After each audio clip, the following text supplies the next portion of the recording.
So, continue with the final chapter of the book of Amos, the 9th chapter. Amos in the midst of getting visions that are, not surprisingly, in terms of this book and the other books of the prophets, not always so nice. Ra'iti et Adonai nitzav ala mizbeach. I saw God standing by or standing next to the altar. Vayomer hach hakaftor v'yirashu hasipim uvitzam berosh kulam b'achritam b'cherev eherog.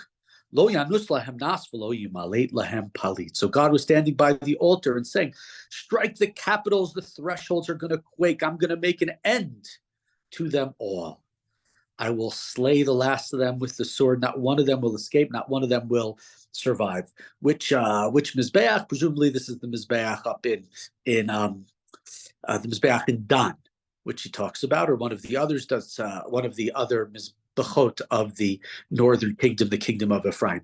Im yachteru v'sha'ol misham yadi tikachem.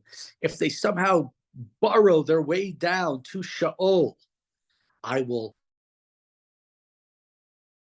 And if they go up to the heavens, I will bring them down from there. And if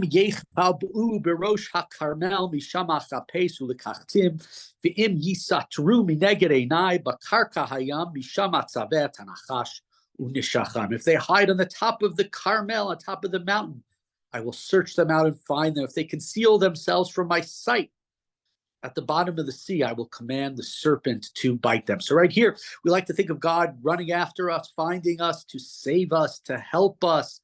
But here it's just the opposite. It doesn't matter where you hide, even, and it's not clear if you look at Pasuk Bet, when he talks about Sha'ol and Shamayim, is that supposed to is it just hyperbole? Is it related to sort of I don't know if call it mythic, but the ideas of the underworld and the heavens. So right, it's really said that God will find you wherever. Nobody is going to survive this terrible punishment. V'im yalchu vashvi lifnei oveihem misham atzavet hacherev haraktam v'samti einei alehem lira'ah. And if they go into captivity before their enemies, I will command the sword to slay them. I'll fix my eye on them for evil and not good. And think about Birkat Kohanim, Isa Hashem Panav Elecha, right? God faces you, Yasem Lecha Shalom, right? When God's face to turn to you for the good. Here, God's turning to those from the northern kingdom of Ephraim, Bira'ah and Lo L'Tova. Va'Adonai Elohim. It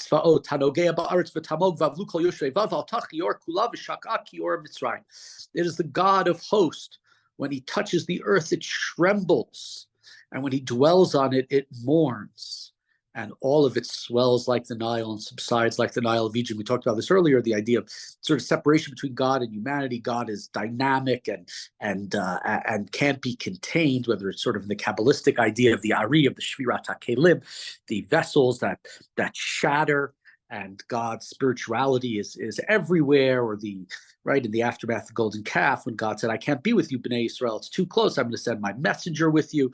It's dangerous when God is that close to the earth, because humanity does not know how to behave well. Of course, going back to the book of Yechezkel, the visions of his temple, where it's very much like a steel column between God and then the priests, and then Bnei Yisrael outside of them. Verse 6,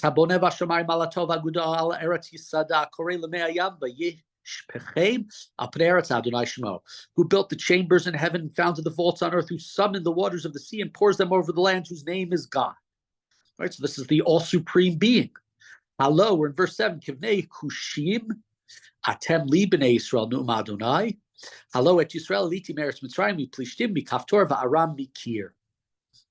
To me, you, Israel, are like the Cushites. So, not clear exactly why why specifically the Cushites. I imagine that many commentaries said things that today would be considered racist. We'll just try to say that they are just another people. You're just like everybody else to me. Yes, I brought you up from Egypt, and, and I saved you from the Philistines and Kaftor and Aram and Kir.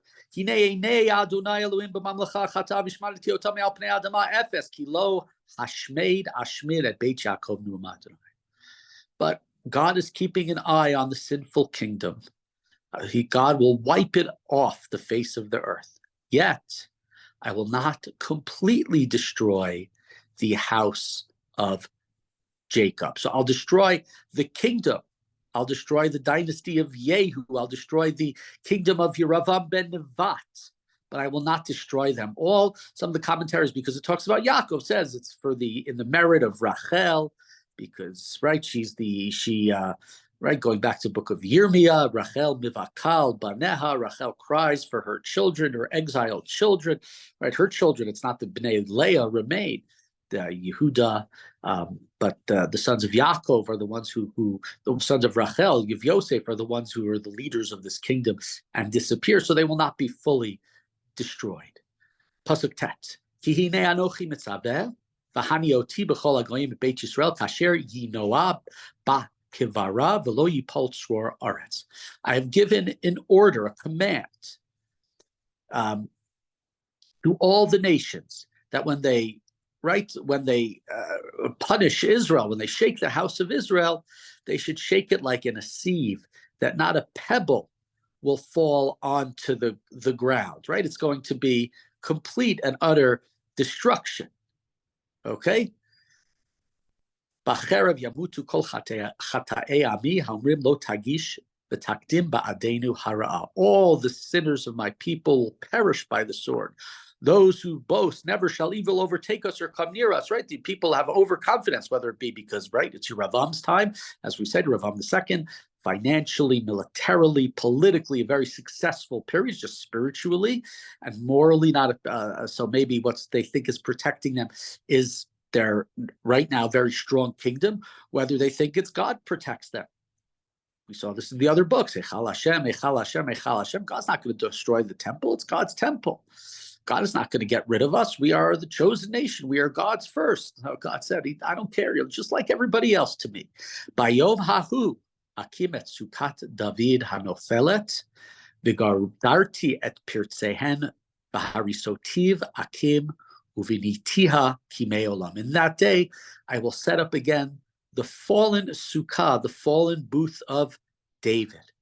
I will mend its breaches, and I will build it as firm and as strong and establish it forever, just like it was in the days of old. And obviously here, right, we know this on Sukkot. This is what we say is the extra Rachmanu Yakim Lanu et Sukkat David Hanofalet. It's only a sukkah. It's not a bayit, right? This is maybe it's talking about the beginning of the dynasty of David, before it became a bureaucracy, before it became something too big, before it caused, as a result of Shlomo and the taxing of the people and the bad decisions of his son Rechavam, to tell the people, no, I'll tax you even more than my father. So maybe we're talking about just the early days, the sukkah, going back to things that we've talked about recently, about the questions of a whole bureaucracy versus Bnei Israel being small, and the idea of Avraham. Continuing in verse 12, Laman Yirshu et Sherit Edom v'chol hagoyim asher nikra shmi alehem nu'um Adonai osezot. They will possess. Why am I going to? I'm going to rebuild this booth, and they'll possess the rest of Edom and all the nations once attached to my name. They will possess them. This is what God says. So in a sense, the way that I understand, as long as it's a sukkah, as long as you're not building palaces, because the theme of this book over and over again is don't buy that 38th Porsche. Don't defraud the poor, especially when you're so wealthy. So we're not talking about building, again, a bayit, a house, a bureaucracy, a structure, great, unimaginable wealth of the the one percenters. No. It's going to be a sukkah. It's going to be much more humble. It's going to be just much different than it was. Continuing verse 13. Hine yamim ba'im numa Adonai v'nigash choresh b'kotzer v'dorech anavim b'moshech hazara v'hitifu heharim asis v'chol hagvaot titmo gagna. God says a time is coming when the plower will meet the reaper and the treader of the grapes, the one who holds the seed, when the mountain drips wine and all the hills will wave with grain, right? Once again, it's going to be a time, going back to the beginning of this book, the locusts that Doi talked about in the book of Yoel here that's going to destroy the crop. No, there's going to be a time in the future when the reaper will meet right. All the people will be planting and farming the way they're supposed to. V'shavti et shvut ami Yisrael vanu arim nishamot v'yashuvu v'natu chramim v'shatu et yenam v'asu ganot v'achlu et Pre-Hem, a verse that presumably would have or did inspire the early Zionists that will restore my people Israel. They will rebuild the ruined cities and inhabit them. They will plant vineyards and drink their wine. They shall till gardens and eat their fruits. And of course, we talked about wine many times in the past books. And in this book's God's, right? The destruction is going to happen in the vineyards, we were told, and the drunkenness. But here, we're told that Bnei Yisrael will be acting, hopefully, with that sukkah, not with that sense of arrogance, not with that sense of defrauding. And thus, wine is yayin yismach leve'av enosh, as we'll read in Tehillim. It's just going to be something that will bring some pleasure to a Bnei Yisrael that's no longer arrogant and is listening to God. Unitatim al admatam, v'lo yinatshu od me'al admatam asher natati lahem amar Adonai Elohecha. Something that we pray shall be the case. Now and forever, I will plant them upon their soil, and they'll never again be uprooted from the soil that I have given them, said the eternal God. And like many of the books that we have again in this Nevi'im Achronim, right? Destruction is coming. You've been terrible. You've been horrible. Repent. It's not going to happen. The Bnei Yisrael are going to be punished, whether it be Yehuda or Yisrael. And eventually a return is predicted here, much like going back to the book of Yechezkel. Yechezkel lives after Amos, but Yechezkel talks about, right, the temple that he envisions will not be destroyed again. It will remain forever. God will remain in it, going back from the beginning of his book when the Merkava, when God Shechina left Jerusalem. And here too we're told that, yes, this is a terrible destruction and it's going to be complete. It's going to be a disaster, like something we haven't known. But ultimately, God is going to restore the Davidic dynasty. It's going to look very, very different, and then hopefully feel very, very different and be more moral, which will hopefully inspire the people as well. And if that happens, then Bnei Yisrael have succeeded in fulfilling the vision of God and the vision of the Tanakh. The vision of the Tanakh is to build a just and moral society. That's ultimately the vision of the Tanakh, going back all the way when God says to Avram, when he's going to destroy Sodom, I have to tell Avram about this because he's going to teach his children to do tzedakah u'mishpat, righteousness and justice. And I'm destroying Sodom because they are the opposite of righteousness and justice. So here, if they do that, then it will be the undoing. It will be the tikkun, as it were, for this time of Yeravam II and all of the heinous crimes that were committed then and in other times. And thus they will remain on their land forever. It's a short book, only 9 chapters, but we'll nevertheless say, chazak v'nit chazek. The lessons of Amos, I would say, are ones that are very pertinent to our time that we are all living in. It's